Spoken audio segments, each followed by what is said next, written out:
Hello नमस्कार। एक बार फिर आप सभी का स्वागत है आपके अपने डिजिटल प्लेटफॉर्म 360 में। तो साथियों, पिछली बार हमने नेशनल करंट अफेयर को फर्स्ट पार्ट के अंदर कंप्लीट किया था। लगभग आधा नेशनल करंट अफेयर हमारा हो चुका है और इस पार्ट के अंदर हम सेकंड चैप्टर के हिसाब से स्टार्ट करेंगे। मतलब second part of national current affair we studied in this channel. तो स्टार्ट करें आज का सेशन। आज के सेशन में हम आर्थिक परिदृश्य, आपके निधन वाला पोर्शन है, दिवस है, अगर कुछ महत्वपूर्ण किताबें हैं तो उनके बारे में पढ़ेंगे। इस प्रकार हम नेशनल करंट अफेयर को ऑलमोस्ट कंप्लीट कर लेंगे। इसके बाद में दो सेपरेट हमारे सेशन रहेंगे। इसमें टेक्नोलॉजी वाला पोर्शन आएगा जो स्पेस से संबंधित होगा, स्पेशली स्पेस और फिर डिफेंस के ऊपर होगा। ठीक है। कुछ चीज़ें इस बार जो है हम क्वांटम की पढ़ने वाले हैं, क्योंकि क्वांटम से भी क्वेश्चन आरपीएससी पूछ रही है करंट के एस्पेक्ट में। वो सारी चीज़ें कवर करेंगे। और एक सेशन हमारा स्पोर्ट्स का रहता ही, तो वो रहेगा ही। स्टार्ट करें आज का सेशन। आज के सेशन में सबसे पहले आपको ध्यान रखना होगा कि हमारी जो केंद्र सरकार है उसने लगभग 1,000 करोड़ रुपए, 1 लाख करोड़ रुपए से एक नया फंड बनाने की घोषणा की है। कितना? 1 लाख करोड़ रुपए। फंड का क्या नाम है? RNDI, research and development and innovation. कौन सा है? अनुसंधान विकास और नवाचार कोष है। इसका लक्ष्य क्या है, उद्देश्य क्या है? तो इसका उद्देश्य ये है कि जो निजी क्षेत्र की जो सहभागिता है उसको हम नवाचार के लिए, इनोवेशन के लिए प्रोत्साहित करें। मतलब कोई निजी संस्था है, कोई निजी व्यक्ति है, अगर उसका किसी विशेष क्षेत्र के अंदर रिसर्च करने का मन है, डेवलपमेंट करने का मन है, या कुछ इनोवेशन करने का मन है, या इनोवेशन को बढ़ावा देने के लिए केंद्र सरकार क्या करेगी, 1 लाख करोड़ रुपए का एक फंड बनाएगी, जिसे हम नाम क्या देंगे? Research and development and innovation. मतलब अनुसंधान करना, रिसर्च करना, विकास करना, नवाचार करना। इस प्रकार की योजना का निर्माण किया गया है। फायदा क्या होगा? फायदा ये होगा कि इस योजना से जो है निजी क्षेत्र में निवेश को बढ़ावा मिलेगा। निजी क्षेत्र से क्या होगा? निवेश में बढ़ावा मिलेगा। निजी क्षेत्र में वित्त पोषण की बाधाओं को दूर कर दिया जाएगा, सुविधाजनक बनाया जाएगा, उन्हें जो संसाधन है उनकी उपलब्धता और बेहतर बनाई जाएगी। इस प्रकार से आपको ध्यान रखना है कि मुख्य लक्ष्य क्या है कि उभरते क्षेत्र में रणनीतिक उद्योगों और आर्थिक सुरक्षा, आत्मनिर्भरता के लिए आवश्यक क्षेत्रों का सहयोग करना। कौन से क्षेत्र होंगे? निजी होंगे। ठीक है। तो हाई टेक्नोलॉजी है, उनको परिवर्तनशील परियोजनाओं को वित्त पोषित करना है। राष्ट्रीय महत्व की महत्वपूर्ण प्रौद्योगिकियों के अधिग्रहण में सहायता करना है, और हाईटेक स्टार्टअप को प्रोत्साहित करने के लिए deep tech fund of funds की स्थापना करनी है। कुल मिलाकर बात यह है जी कि आपको नाम ध्यान रखना है फंड का। कौन सा नाम है? नाम आपका क्या है ये बता दो भैया। नाम आपका है अनुसंधान विकास और नवाचार कोष। और इसकी कोष क्षमता कितनी है? तो 1 लाख करोड़ रुपए है। मोटा मोटा ये येलो वाला आप ध्यान रख लेना कि भाई निजी क्षेत्र द्वारा संचालित जो भी अनुसंधान है, विकास है और नवाचार जो है उनको बढ़ावा देना है। वापस बता रहा हूँ, फंड का नाम क्या है? तो RNDI। मतलब रिसर्च करनी है, डेवलपमेंट करना है, और डेवलपमेंट किस हिसाब से करना है? नवाचार के माध्यम से। आ गई बात समझ में? फिर दूसरी क्वेश्चन आपसे पूछा जा सकता है कि कोष की क्षमता क्या रहेगी। कोष की जो क्षमता है वो 1 लाख करोड़ रुपए है। कितनी है? 1 लाख करोड़ रुपए है। चले आगे? चले या नहीं चले? चलो फिर। अब देखो हाल फिलहाल के अंदर क्या हुआ है अपने राजस्थान के अंदर। एक तो कारखाना अधिनियम है, उसमें संशोधन हुआ था। उसमें बच्चों की जो मिनिमम एज थी जो बाल मजदूरी के लिए, वो 12 साल से बढ़ाकर 14 साल की गई। फिर उसमें ओवर टाइम के लिए भी कहा था कि भी 75 घंटे का जो ओवर टाइम था उसे बढ़ाकर अब 144 घंटे कर दिया था। ये क्वेश्चन पूछ लिया आरपीएससी ने। पूछा या नहीं पूछा? आपने देखे हैं पेपर तो पूछा होगा। और बार बार मैं जब आपको कह रहा हूँ कि भैया आपको अपने आसपास में जो भी पेपर हो रहे हैं, चाहे आपके अधीनस्थ बोर्ड के हैं, यूपीएससी के हैं और आरपीएससी के हैं, वो सारे के सारे पेपर आपको सोल्व करने। एटलीस्ट करंट अफेयर तो करना ही है। मान लो कि अभी जमादार का पेपर अधीनस्थ बोर्ड ने लिया है, ईएमआरएस का पेपर हुआ था, अभी हाल फिलहाल में रिट का पेपर होगा। अगर आप वो एग्ज़ाम नहीं भी दे रहे हो तो इसका मतलब ये नहीं होता कि आपको उनको पेपर नहीं देखना है, क्योंकि देखने से ही सीखोगे। अगर स्पून फीडिंग जब तक नहीं छोड़ोगे तब तक ऐसे ही 40% के बैरियर रहेंगे। आरपीएससी के जो अध्यक्ष साहब हैं उनका बयान आ गया है कि 40% का नियम हम कतई नहीं उठा रहे। दे दे के आपको वो बैरियर पास करना ही होगा, पेपर ऐसे ही आएंगे। उसकी मंशा स्पष्ट है, किताबों से पढ़ो, ऑथेंटिक चीज़ों से पेपर को एनालिसिस करो। करोगे कब? जब देखोगे ना। तो ये चीज़ें आपको ध्यान रखनी है कि एनालिसिस आपको करते हुए चलना है, क्वेश्चंस आपको देखते हुए चलने हैं, तब जाके आपको इनकी इंपॉर्टेंस का पता चलेगा। कैसे पता चलेगा? कि केंद्र सरकार ने 4 नए जो नियम है वो बनाए हैं, या फिर 4 नए जो है वो आपकी मुख्य रूप से जो है श्रम या लेबर कोड जो है वो आपकी करी है। तो इसमें आपको ध्यान रखना है, केंद्र सरकार ने देश में विखंडित और जटिल श्रम कानूनों को सरल और अत्याधुनिक बनाने के लिए 29 मौजूदा श्रम स्थानों पर, किन स्थानों पर, 29 मौजूदा श्रम कानूनों के स्थान पर 4 नई जो है वो आपकी लेबर कोड बनाई है, 4 नई जो है वो संहिता बनाई है कि भाई किस हिसाब से काम किया। कुल मिलाकर बात है कि कोड का मतलब ये हो गया है कि यहाँ पर नियम बनाए गए हैं। किससे संबंधित नियम बनाए गए हैं? तो पहला आपका आ जाता है मिनिमम वेजेज से संबंधित। कौन से संबंधित? मिनिमम वेजेज, मतलब मिनिमम न्यूनतम जो है वो मजदूरी कितनी मिलेगी, किस हिसाब से मिलनी चाहिए, किस कैटेगरी को कितनी मिलनी चाहिए, वो सारी की सारी चीज़ें यहाँ पर बात करेंगे। फिर दूसरी आ जाती है आपकी इंडस्ट्रियल रिलेशन कोड, मतलब इंडस्ट्री के आपस में संबंध कैसे होंगे, क्या एक दूसरे के साथ में धोखाधड़ी कर सकते हैं या नहीं कर सकते, आपस में किन नियमों के आधार आधार पर व्यापार का विनिमय होगा, उन सभी चीज़ों के बारे में, इसके बारे में कहा गया है। ठीक है, तो कोड ऑफ वेजेज 2019 का है। फिर हम बात करें इंडस्ट्रियल रिलेशन कोड जो है वो 2020 का है। हम बात करते हैं अगर सोशल सिक्योरिटी की, जो इंडस्ट्री है उसके अंदर सोशल सिक्योरिटी या सामाजिक सुरक्षा किस प्रकार प्रदान की जाती है, जैसे उनको स्वास्थ्य का लाभ मिलता है। अगर आप गवर्नमेंट एम्प्लॉय लगते हो तो गवर्नमेंट एम्प्लॉय लगने के बाद में आपको आरजीएसएस की सुविधा मिलती है। वो एक सामाजिक सुरक्षा है, स्वास्थ्य सुरक्षा है। मतलब आप एक छोटे से प्रीमियम से आप स्वास्थ्य के प्रति इतना सिक्योर हो सकते हो, इंश्योर हो सकते हो। इस प्रकार की सुविधाएं जो निजी से क्षेत्र है, जो प्राइवेट सेक्टर है, उसके अंदर भी उपलब्ध कराई जाए, इसके लिए कोड ऑफ सोशल सिक्योरिटी चलाई गई है जो कि 2020 की है। अभी तक हमने कोड ऑफ वेजेस पढ़ा है जिसमें हम न्यूनतम मजदूरी के बारे में बात करते हैं मुख्य तौर पर। हमने पढ़ा इंडस्ट्रियल रिलेशन कोड जो 2020 का है। हम पढ़ेंगे कोड ऑफ सोशल सिक्योरिटी जो कि 2020 का है, और इसके साथ साथ हम क्या पढ़ने वाले हैं, occupational safety health and working conditions code 2020। मतलब कार्य क्षेत्र के ऊपर आपको किस प्रकार की सुविधाएं उपलब्ध होंगी, कौन कौन सी सिक्योरिटी के या फिर सुरक्षा के इंतजाम होंगे, उन सभी चीज़ों के बारे में हम किस में पढ़ते हैं, occupational safety health and working condition code 2020।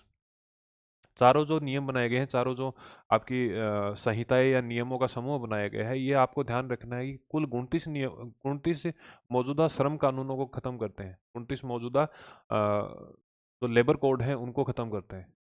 इनमें से कुछ ऐसे थे कि हाल फिलहाल जो सरकार चल रही है रनिंग में, उनके आने के बाद में थे और उनकी उपयोगिता कम थी। वर्तमान समय में जो आवश्यकताएं थी उनको पूर्ति वो नहीं कर पा रहे थे, तो ऐसी कंडीशन में इनको खत्म किया गया है। ठीक है, आ गई बात समझ में? अब इनको खत्म करने से क्या क्या कुछ फायदा हुआ है वो हम देख लेते हैं। देखो, एक तो सभी जितने भी मजदूर हैं उनके लिए अब ये डिसाइड कर दिया गया है कि मिनिमम मजदूरी कितनी होनी चाहिए, न्यूनतम मजदूरी कितनी होनी चाहिए, उन सभी की चीज़ों के बारे में यहाँ पर बात की गई। दूसरी बात, युवाओं को क्या मिला है, जॉब लेटर मिला है। अपॉइंटमेंट लेटर देना अब जरूरी है। पहले होता क्या था, देखो एक बात बताऊं, जब आप जॉब में जाओगे ना, मैं ये कहता हूँ कि आप सभी की जॉब जो है वो गवर्नमेंट में लगेगी, फर्स्ट ग्रेड में लगेगी, पर कहीं ना कोई तो प्राइवेट जॉब करेगा, या आप में से भी कई स्टूडेंट ऐसे होंगे जो प्राइवेट जॉब कर रहे होंगे, या फिर आसपास में देखा होगा आपने। होता क्या है कि फ्रेशर को कोई जॉब नहीं देना चाहता, फ्रेशर को आज के दिन कोई भी जॉब में लेना नहीं चाहता और देना नहीं चाहता है। उल्टा फ्रेशर तो सामने से जो है वो पे करते हैं। अगर आप में से कोई स्टूडेंट कॉमर्स का है या फिर आपके आसपास में कोई सीए है तो उनसे पूछना, मतलब लोग सिखाने की भी रुपए लेते हैं। होता क्या है कि अनुभव की ही वैल्यू है। अनुभव की वैल्यू इसलिए है कि कोई भी आदमी जो एक काम को करने का 300 रुपये ले रहा है, दूसरा आदमी उसी काम को करने के 3000 रुपये भी ले रहा है। अनुभव और एक्सपीरियंस के रुपए मिलते हैं। और वो अनुभव काउंट कब होगा, जब आपके पास में एक प्रॉपर अपॉइंटमेंट लेटर होगा, आपके पास में नियुक्ति पत्र होगा, और वहाँ से फिर काउंटिंग होगी कि भैया आपने 2022 के अंदर जॉब स्टार्ट किया था और अभी तक आपको 3 साल हो गए। तो ये जो एक्सपीरियंस काउंट होगा ये किससे होता है, अपॉइंटमेंट लेटर से होता है। तो इसमें डिसाइड किया गया, पहले होता क्या था कि अपॉइंटमेंट लेटर वगैरह देते नहीं थे, डायरेक्ट अपॉइंट कर लिया और खत्म कहानी। अब ये कहा गया कि प्रत्येक युवा को जब आप जॉब देते हो तो उसे अपॉइंटमेंट लेटर देना जरूरी है। जब आप उसे जॉब देते हो तो मिनिमम वेजेज या न्यूनतम मजदूरी देना आवश्यक है। ठीक है, उसके बाद में है महिलाओं को काम के लिए समान वेतन और सम्मान देना। मतलब ये तो आपके बॉलीवुड इंडस्ट्री में भी आपने सुना होगा, कई बार उठता है कि भाई अक्षय कुमार तो है 8 करोड़ रुपए, 10 करोड़ रुपए, 20 करोड़ रुपए ले लेता है, उसी काम का किसी हीरोइन को 1 करोड़ रुपए भी नहीं मिलता होगा। तो महिलाएं जब समान काम कर रही हैं, समान दशाओं के अंदर, समान परिस्थितियों के अंदर काम कर रही हैं, तो यहाँ कहा गया है कि महिलाओं को भी जो है वो समान काम के लिए समान वेतन और समान सम्मान, रिस्पेक्ट देनी चाहिए। देश में 40 करोड़ मजदूरों को इससे सोशल सिक्योरिटी मिलेगी। फिक्स्ड टर्म कर्मचारियों को 1 साल में ग्रेचुइटी मिलने वाली है। 40 प्लस के जितने भी 40 प्लस एज के हर कर्मचारी की साल में एक बार मुफ्त हेल्थ चेकअप होगी। ये हेल्थ की जो हमने इसमें देखा ना, इसमें ये हेल्थ वाला health and working conditions code के तहत ये कंडीशन के किए गए। तब भी आप किसी भी कर्मचारी से ओवर टाइम कराओगे तो उसे आपको ध्यान रखना है डबल चार्ज दिया जाएगा। मतलब अगर कोई आदमी 500 रुपये में काम कर रहा है और उसे अगर अगर आप ओवर टाइम में करवा रहे हो तो उसे जस्ट डबल मतलब 1000 रुपये अब आपको देने होंगे। ठीक है। इसके अलावा क्या कहा गया कि अंतर्राष्ट्रीय मानक मतलब इंटरनेशनल जो भी आपके स्टैंडर्ड हैं उनके अनुसार सामाजिक न्याय की गारंटी देनी होगी। सोशल सिक्योरिटी की गारंटी यहाँ पर देनी होगी। इसके अलावा आपको ध्यान रखना है पीएफ, तब जो आप रिटायर होते हो तो आपको जो फंड मिलता है पीएफ है, ईएससीआई है, बीमा और सामाजिक सुरक्षा का दायरा। गिग वर्कर्स, अब ये गिग वर्कर कौन है? ये गिग वर्कर वो हैं जो जोमेटो की डिलीवरी करते हैं। तो क्या करते हैं? जोमेटो वाला काम करते हैं। ठीक है। तो स्विगी, ब्लिंकिट,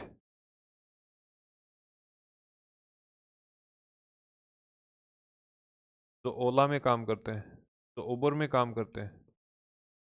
इन कंपनियों में जो डिलीवरी बॉय का काम करते हैं, जो कैब ड्राइवर का काम करते हैं, उन्हें हम क्या बोलेंगे? गिग वर्कर्स बोलेंगे। लगातार राज्य सरकार और केंद्र सरकार द्वारा इनके कल्याण के लिए, इनके वेलफेयर के लिए अलग अलग स्कीम लॉन्च करती है और उन स्कीम्स के माध्यम से यहाँ भी इनको कवरिंग देने का काम यहाँ पर किया गया है। तो बेसिकली ये समझ आपके पास में होनी चाहिए। मुख्य रूप से अगर आपसे अगर यहाँ से क्वेश्चन पूछता है तो इनका पूछ सकता है नाम का। कोड ऑफ वेजेस 2019 की है। फिर हम बात करते हैं इंडस्ट्रियल रिलेशन की, तो वो 2020 की है। हम बात करते हैं सोशल सिक्योरिटी की, वो 2020 की है।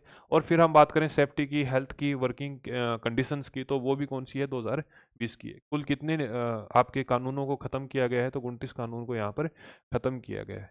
आ गई बात यहाँ तक समझ में? आई या नहीं आई? चलें फिर आगे।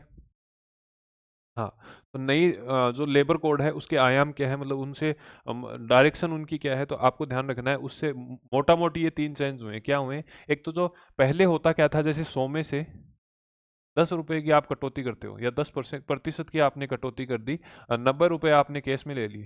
क्या किया? 90 रुपए आपने हाथ में ले लिए, आपके खाते में आगे कटपटा के। अब ये कटे किसके हैं? इंश्योरेंस के हो सकते हैं, मेडिकल हेल्थ के हो सकते हैं, किसी भी प्रकार से। मान लो आपको ग्रेचुइटी फंड मिलता हो, मतलब रिटायरमेंट पर कुछ फंड मिलता हो। रिटायरमेंट भी होते हैं निजी जो आपके संस्थान हैं, तो अच्छी रेपुटेटेड संस्थान है, वहाँ से रिटायरमेंट भी होते हैं, वहाँ से रिटायरमेंट फंड भी मिलता है, पेंशन भी मिलती है। जैसे अगर आप में से कोई भी साथी या उसका जानकार अगर अंबानी की कोई भी जो रिलायंस की कोई भी अगर कंपनी में जाता है और स्थायी कर्मचारी है, लगभग 20-30 साल उसने कंपनी को दिए हैं, तो एक अच्छी रिस्पेक्ट मिलती है, एक अच्छा रिटायरमेंट फंड मिलता है। इसी प्रकार अडानी की अगर आप किसी संस्था में जाते हो, टाटा की अगर संस्था में जाते हो, तो आपको पेंशन भी मिलती है। ठीक है, और अच्छी खासी पेंशन मिलती है। तो ये चीज़ें आपको ध्यान रखना है। पहले होता क्या था भाई, 100 रुपये मिलते थे, 100 में से 10% आपने कटौती कर दी और 90 रुपये आपने क्या किया?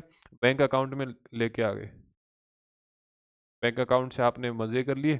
रिटायरमेंट के समय आपके पास में सिक्योरिटीज़ वगैरह रहती नहीं थी, फंड आपके पास है नहीं, बच्चे बड़े हो गए, अब वो अपना काम करना चाह रहे हैं, आपको रुपए की ज़रूरत है, आप उनसे मांग रहे हो। ऐसी स्थिति में क्या हुआ? सरकार ने ये कहा कि भैया जो ये 10% है इसको हम हटा देते हैं।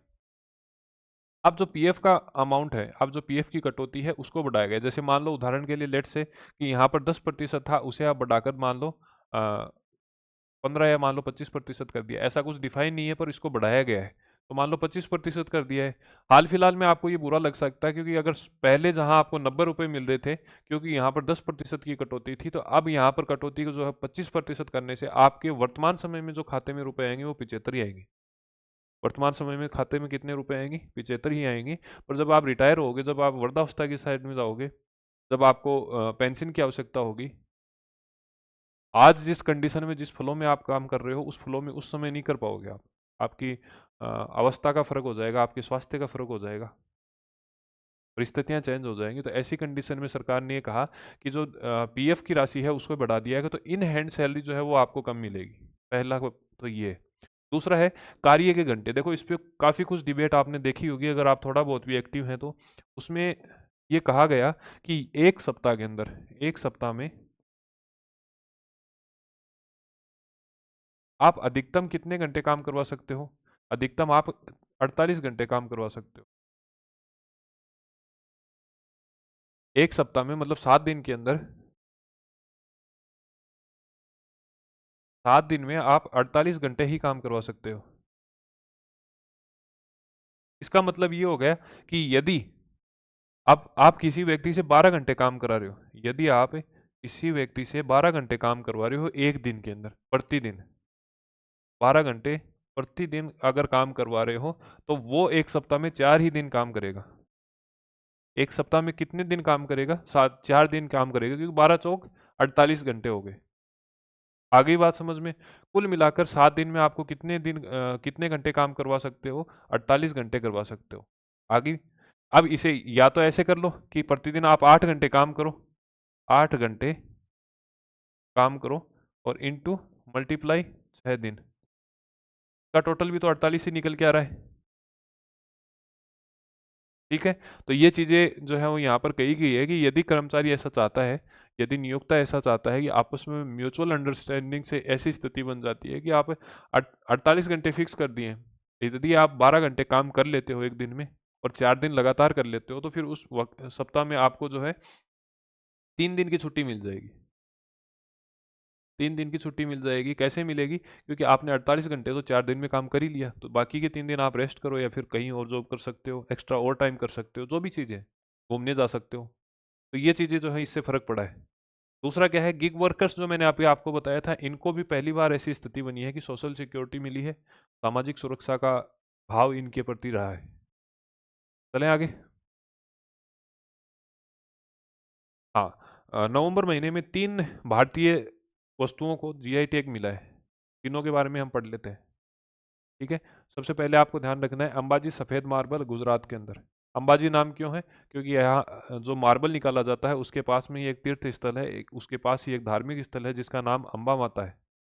जिस प्रकार अपने आवरी माता है, जिस प्रकार से अपने जो है वो करणी माता है, उसी प्रकार से गुजरात में अपने पाक ये तो राजस्थान वाला बॉर्डर है ना, सिरोही वाला, उसी के पास में है। तो आपको ध्यान रखना है अंबाजी सफ़ेद मार्बल जो है इसको सफ़ेद जीआई टैग दिया गया है। खासियत इसकी क्या है? एक तो चमक है, बहुत शानदार चमक है इसकी, आप यहाँ पर देख सकते हैं। उच्च कैल्शियम की यहाँ पर मात्रा होती है। मेन बात यह है कि यहाँ पर जो आपका मार्बल पाया जाता है, उस मार्बल के अंदर कैल्शियम की जो मात्रा है वो थोड़ी अच्छी खासी रहती है। क्वांटिटी जो है कैल्शियम की वो क्या रहती है? थोड़ी ठीक रहती है। ठीक है, इसके अलावा आपको ध्यान रखना है जो आबू के देलवाड़ा जैन मंदिर है, इनका निर्माण भी इन्हीं पत्थरों से हुआ है। कौन से हुआ है? तो आपकी जो अंबाजी सफ़ेद मार्बल है उनसे हुआ है। फिर आपको ध्यान रखना है कि पन्ना का डायमंड जो है, पन्ना एक जिला है मध्य प्रदेश के अंदर, तो वहाँ के जो डायमंड्स हैं उनको जीआई टैग मिला है। उसका कारण ये है कि इनको नेचुरल गुड्स की क्लास 4th श्रेणी के अंदर रखा गया है। ठीक है, क्लास 4th श्रेणी के अंदर रखा गया है। इस प्रकार का जो डायमंड है आप देख सकते हैं, पन्ना डायमंड बहुत शानदार होता है। तो इनको जो है वो जीआई टैग दिया गया है। साथ ही साथ आपको ध्यान रखना है सिक्किम के 2 वाद्य यंत्र ऐसे हैं जिनको जीआई टैग दिया गया है। कौन कौन से हैं? तो एक तो आपको ध्यान रखना है तुंगबुक। तुंगबुक तुंगबुक जो है वो 3 तारों वाला वाद्य यंत्र है, जो ये आदमी पकड़ के खड़ा है ना, ये वाला। यहाँ पर जो है ये तुंगबुक है। ये क्या है? तुंगबुक है। कहाँ का है? सिक्किम का है। क्यों चर्चा कर रहे हैं? क्योंकि इनको मिला है जीआई टैग। आ गई बात समझ में? दूसरा कौन सा है? तो दूसरा आपको ध्यान रखना है पुमटोंग। पुमटोंग पुलित जो है वो यहाँ पर बांसुरी टाइप का एक यंत्र होता है, ऑलमोस्ट बांसुरी होती है। इसको क्या बोलते हैं? पुमटोंग पुलित बोलते हैं। वर्जन ये सिक्किम का है, पर मेन रूप से ये क्या है? बांसुरी है। ठीक है, तो तुंगबुक जो है वो 3 तारों वाला वाद्य यंत्र है, तत्वाद्य यंत्र है। और पुमटोंग जो है वो आपको ध्यान रखना है सुशीर वाद्य यंत्र है, बांस की बांसुरी है, और इसे जीआई टैग दिया गया है। आपको अगर पूछा जाए कि कौन कौन से 3 हैं, तो आपको ध्यान रखना लेप्चा वाद्य यंत्र सिक्किम की है जिसमें 2 हैं, तुंगबुक है और पुमटोंग है। ठीक है, अंबाजी का आपका मार्बल है वाइट, और फिर पन्ना डायमंड मध्य प्रदेश का है। आपको एक चीज़ मैं बता दूं कि इसकी जो जीआई टैग की वैधता है वो 10 साल रहती है। मतलब एक बार जब जीआई टैग मिल जाता है तो उसे 10 साल की वैधता रहती है। वहीं अगर हम बात करें पेटेंट की, पेटेंट की जो वैधता है वो 20 वर्ष रहती है। ठीक है, तो ये थोड़ा सा ध्यान रख लेना। जीआई टैग की जो वैधता है वो कितनी है? 10 साल की है। इसके साथ ध्यान रखना 2025 के अंदर जीआई टैग्ड आदिवासी कला कार्यशाला का और प्रदर्शनी सांस्कृतिक उत्सव का आयोजन नई दिल्ली के अंदर किया गया था। ये भी थोड़ा सा ध्यान रख लेना। ठीक है। ध्यान आपको ये भी रखना है कि एचडीएफसी एक ऐसी संस्था बन गई है जिसकी टोटल वैल्यूएशन, मतलब जो टोटल इसकी वैल्यू है वो 44.9 अरब डॉलर की है। ब्रांड वैल्यू कितनी है? 44.9 अरब डॉलर की है। और इसके साथ साथ ध्यान रखना भारत का सबसे मूल्यवान ब्रांड बन गया है। मूल्यवान किस क्षेत्र में है? निजी क्षेत्र में भी है और आपका सार्वजनिक क्षेत्र में भी है।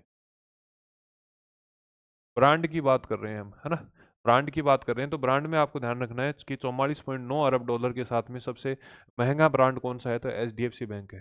साथ ही साथ इसी लिस्ट में ये कहा गया कि जोमेटो जो आपकी कंपनी है, जो फूड डिलीवरी कंपनी है, इस जोमेटो ने लगातार ग्रोथ रेट जो है इसकी ज़्यादा है। मतलब एक साल में वृद्धि की बात करें तो इसने 69% की वृद्धि करी है। जैसे अगर मान लो 2025 के अंदर, 2025 में इसकी वैल्यूएशन मान लो 100 रुपये है, तो 2026 में इसकी वैल्यूएशन 169 हो जाएगी। ऐसे ग्रोथ एक साल में, ग्रोथ की बात करें, ग्रोथ रेट की बात करें तो वो कितनी रही है? 69 रही है, जो कि सभी ब्रांड्स लिस्ट के अंदर सबसे ज़्यादा है। तो सब अगर वैल्यूएशन की बात करें तो वैल्यूएशन ध्यान रखना है किसका है? एचडीएफसी का है। कितना है? 44.9 अरब डॉलर का है। बात करें अगर हम ग्रोथ रेट की, तो ग्रोथ रेट जो है वो सबसे ज़्यादा किसकी है? जोमेटो की है। कितनी है? 69% है। ठीक है। फिर हम बात करेंगे दोहा कतर के अंदर आईसीए ग्लोबल कोऑपरेटिव कॉन्फ्रेंस का आयोजन किया गया था, जिसमें अपने भारत के दो ऐसे उपक्रम हैं जिनको प्रथम और द्वितीय स्थान मिला है। कोऑपरेटिव संस्थान है जिसमें से आपका एक तो अमूल है, अमूल डेयरी जो गुजरात का है, जिसका जो स्थापना है वो दुग्ध क्रांति के लिए या श्वेत क्रांति के समय हुआ था। याद आ रहा है? अमूल, अमूल दूध पीता है इंडिया। अमूल की छाछ भी आती है, अमूल का दूध भी आता है, बटर भी आता है, चीज़ भी आती है, आइसक्रीम भी आती है। तो वही अमूल जो है उसे प्रथम स्थान मिला है। किस श्रेणी के लिए दिया गया है? तो आपको ध्यान रखना प्रति व्यक्ति जीडीपी कारोबार के लिए, प्रति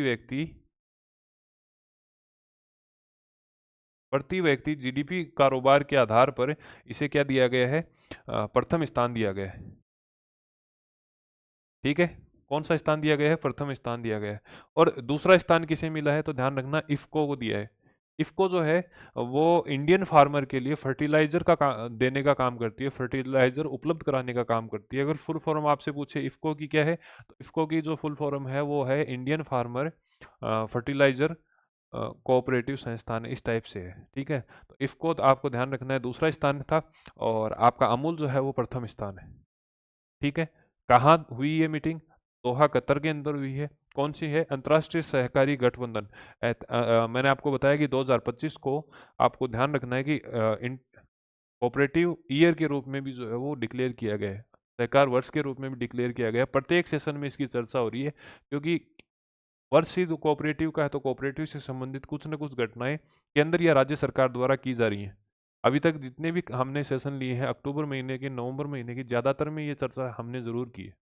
अंतर्राष्ट्रीय आपका सहकार वर्ष के बारे में हमने बात की है, अंतर्राष्ट्रीय गौरव जनजातीय वर्ष के बारे में बात की है, रिफॉर्म के लिए हमने इंडियन आर्मी के लिए बात की थी, गगनयान इसरो के द्वारा बात की थी। तो ये चीज़ें आपको ध्यान रखनी है। ठीक है। फिर हम देख लेते हैं कि राष्ट्रीय जैव विविधता प्राधिकरण ने पहली बार patent linked access and benefit sharing की है, एबीएस जिसे हम कहते हैं, लगभग 43.22 लाख की राशि जो है वो ट्रांसफर की है। आपके लिए ये काम की नहीं है। काम की ये है कि राष्ट्रीय जैव विविधता प्राधिकरण द्वारा जो एबीएस, मतलब एक्सेस एंड बेनिफिट शेयरिंग जो फंड किया गया है, उसमें कुल 16 राज्यों को फंड जो है वो ट्रांसफर किया गया था। क्वेश्चन ये बनेगा यहाँ से, अगर बनेगा तो, कि सबसे ज्यादा किसे दिया गया है? तो सबसे ज्यादा ध्यान रखना आंध्र प्रदेश को दिया गया है 20.66 लाख। मतलब यहाँ पर 43 लाख का ट्रांसफर हुआ था, उसमें से 20.66 लाख किसको दिए हैं? आंध्र प्रदेश को दिए हैं। आ गई बात समझ में यहाँ तक? फिर आपको ध्यान रखना है पहली बात क्या है कि विश्व मत्स्य पालन दिवस कब मनाया जाता है? अगर आपसे पूछे कि विश्व मत्स्य पालन दिवस कब मनाया जाता है, तो ध्यान रखना है 21 नवंबर को मनाया जाता है। कब मनाया जाता है? 21 नवंबर को मनाया जाता है। आगे हम दिवस वापस से पढ़ेंगे, वापस से इसका जिक्र आएगा, परंतु वहां से निकाल के मैंने अलग ही यहाँ पर दिया है, क्योंकि विश्व मत्स्य दिवस है। कौन सा है? राष्ट्रीय नहीं है, विश्व है। बावजूद इसकी जो थीम है वो अपने इंडिया बेस है, इसलिए इसको अलग से पढ़ना है। क्यों पढ़ना है? क्योंकि विश्व मत्स्य दिवस है, 21 नवंबर को है, परंतु इसकी थीम जो है वो क्या है? India's blue transformation. अब मेरे को एक बात बताओ, नीली क्रांति किससे संबंधित है? नीली क्रांति का संबंध किससे है? क्यों? जो आपकी रिवोल्यूशनरी है, इसका संबंध किससे है? नीली क्रांति का संबंध किससे है? तो मत्स्य पालन से संबंधित है। तो ध्यान रखना, Indian blue transformation strengthening value addition in seafood exports. मतलब भारत के जो नीली क्रांति है या नीला ट्रांसफॉर्मेशन है, उसमें स्ट्रेंथनिंग देनी है, मतलब मजबूती देनी है। किस लिए देनी है? कि एडिशन हो सके सी फूड एक्सपोर्ट में, मतलब जो अपना सी फूड है, झींगा है, और ये जो मतलब जो भी सी फूड है, मछलियाँ वगैरह हैं, तो उनकी जो है सप्लाई के लिए हम क्या करेंगे? इनको थोड़ा थोड़ा और बढ़ा लेंगे। और दिवस कब मनाया जाता है? तो 21 नवंबर को मनाया जाता है। विश्व मत्स्य पालन दिवस मनाया जाता है। थीम क्या है? तो थीम इंडिया बेस है, India's blue transformation strengthening value addition in seafood exports. आगे बात समझ में यहाँ तक? चलें आगे। फिर एक जो है स्किल से संबंधित, मतलब कौशल से संबंधित जो है वो एक रैंकिंग जारी की गई है, जिसका कौन सा संस्करण है ये आपको ध्यान रखना है। तो उसका संस्करण कौन सा है? 13वां है। किसके द्वारा जारी की गई है?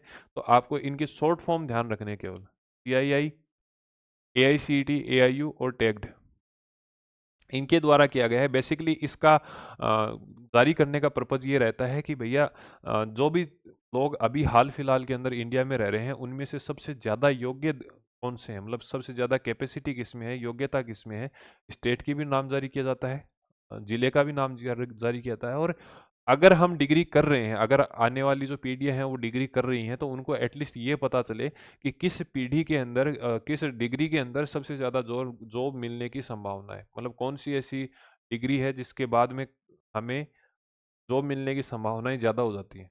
तो इन्हीं लिस्ट के लिए हमने यहाँ पर ये इंडिया स्किल रिपोर्ट 2026 लॉन्च की है। तो उसका संस्करण कौन सा है? तो 13वां है। थीम क्या है? तो थीम आप ध्यान रख लेना, the future of work, gig work folks, freelancing, AI supplemented workforce, remote work and entrepreneurship. तो ये आपको याद नहीं करनी है, आपको ये ध्यान रखना है संस्करण ये है। और भारत की रोजगार क्षमता की बात करें तो 54.81% से बढ़कर अब 56.35 हो गई है। मतलब रोजगार की क्षमता जो है वो हमारी 54 पॉइंट आपकी 81 थी, जिसे बढ़ाकर अब 56.35 कर दिया गया है। ठीक है। ये क्वेश्चन तब पूछे जाएंगे जब पेपर टफ बनेगा, जब आपके क्वेश्चंस का जो फॉर्मेट रहेगा वो अगर स्टेटमेंट फॉर्म में है, तो थोड़ी सी दिक्कत होगी आपको, है ना।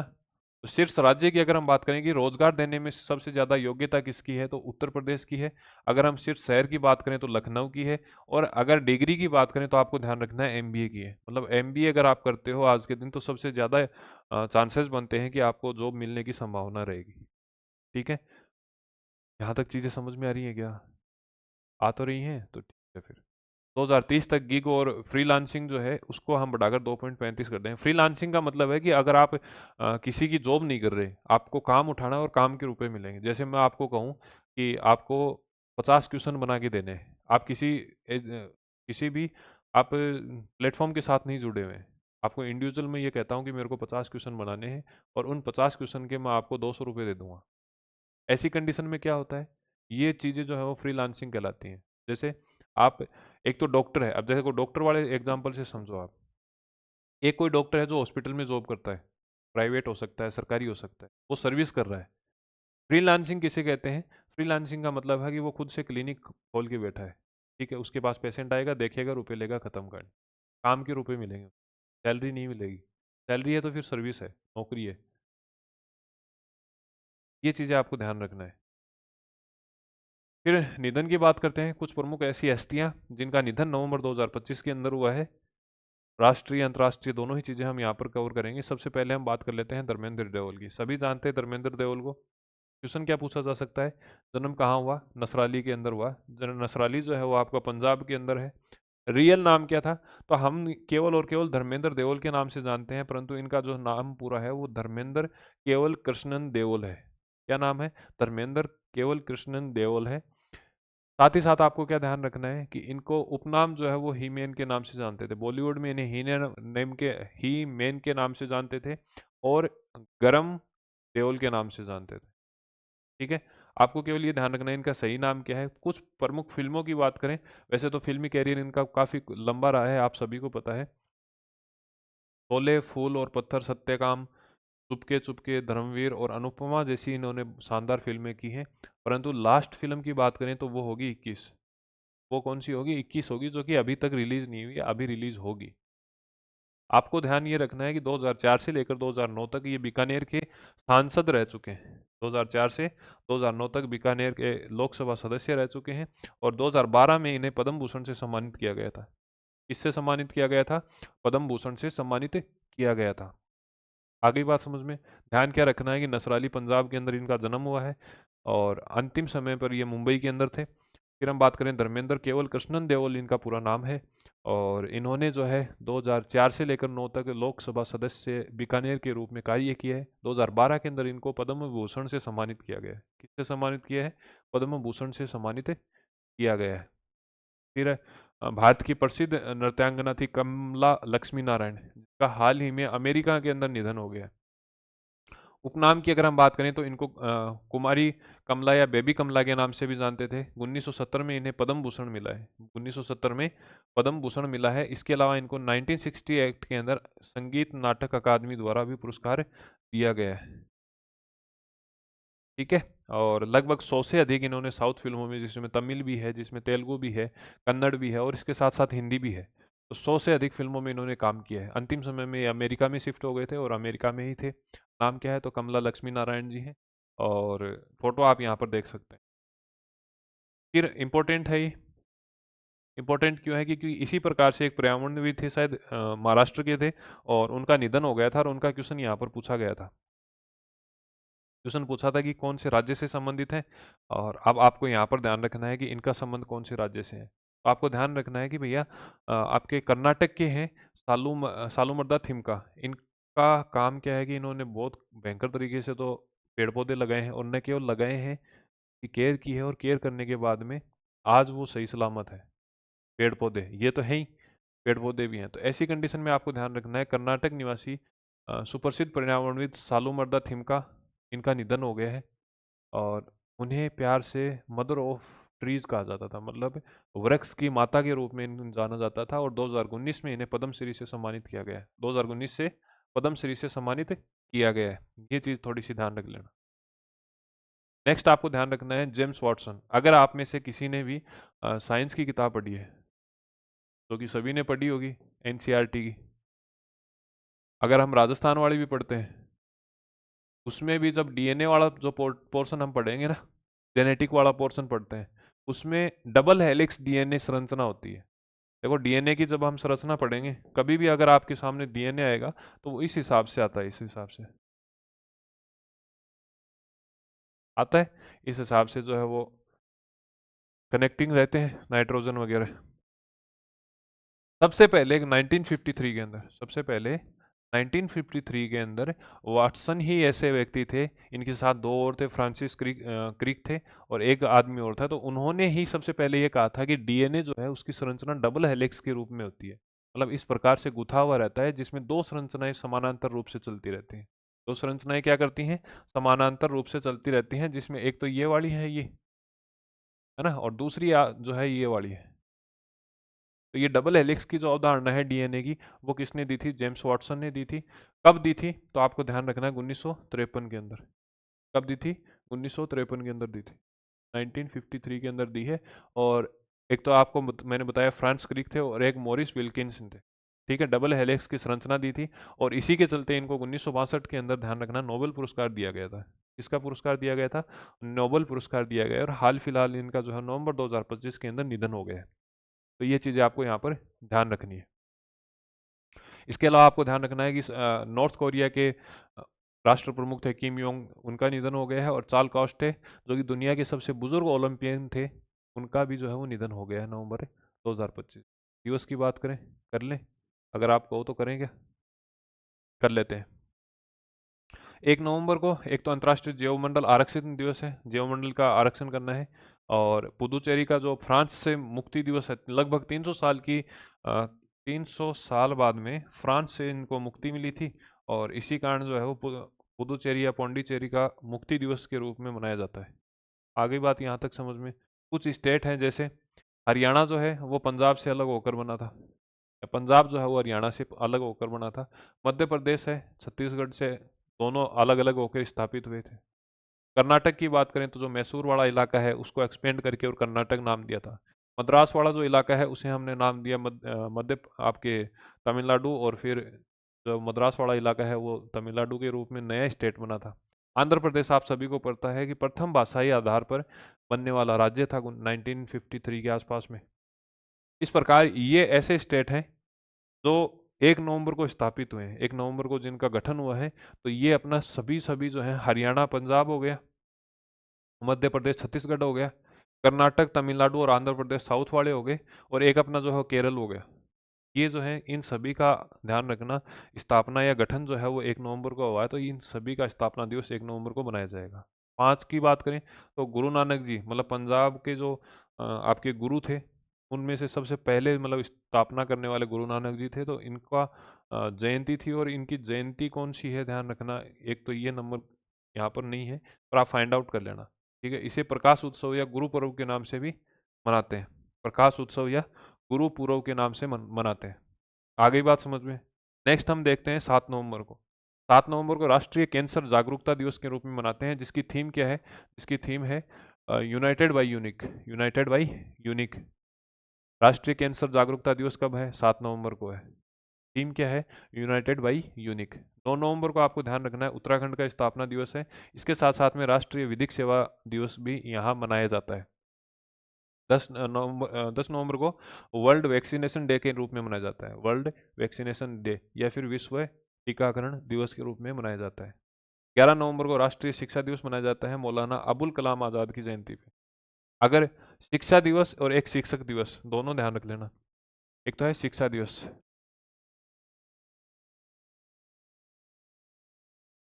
और एक है शिक्षक दिवस। कौन सा है?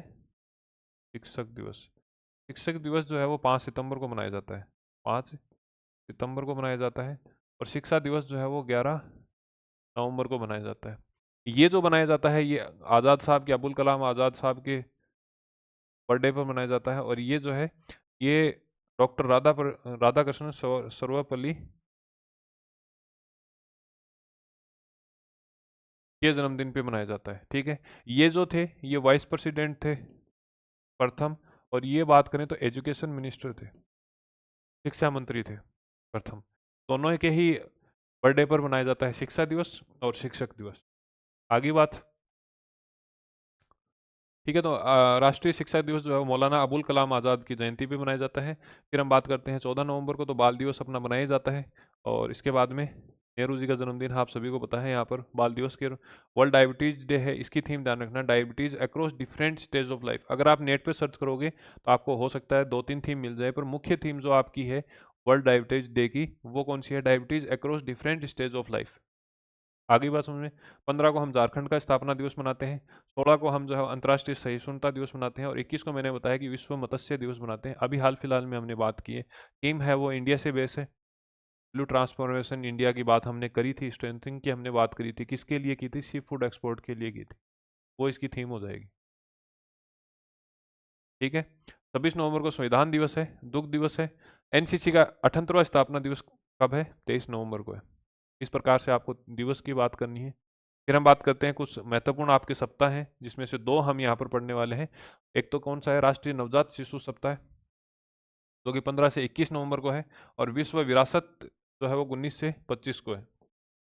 बच्चे वाले में आपको जो है वो थीम भी ध्यान रखनी है साथ में। थीम क्या है? नवजात सुरक्षा, हर स्पर्श, हर बार, हर शिशु को। मतलब आप इसे उल्टा याद रखना, हर शिशु को देना है, हर बार देना है, हर स्पर्श देना है और सुरक्षा देनी है। नवजात को क्या देनी है? सुरक्षा देनी है, हर स्पर्श में देनी है, हर बार देनी है और प्रत्येक शिशु को देनी है, ठीक है। डेट की अगर आपसे बात करें तो 15 से लेकर 21 नवंबर को है। कब है? 15 तारीख से लेकर, मतलब मिड से एकदम महीने के बीच में स्टार्ट करना है बच्चे को, और 21 तारीख तक दे देनी है, ठीक है। और विरासत की अगर हम बात करें तो 19 से लेकर 25 तक देनी है। आगे बात समझ में यहाँ तक?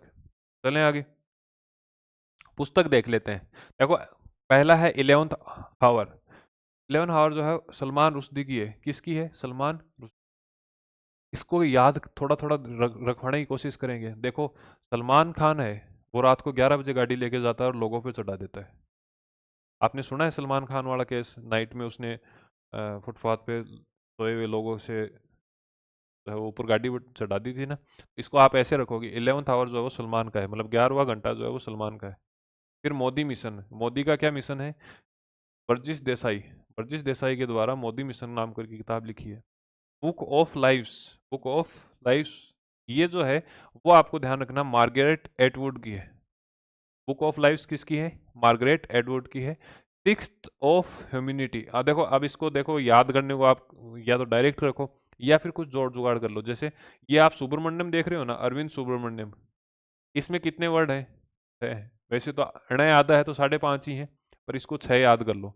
तो सुब्रमण्यम जो है वो 6 है। तो सिक्स ऑफ ह्यूमैनिटी जो है वो कौन सा है? सुब्रमण्यम है।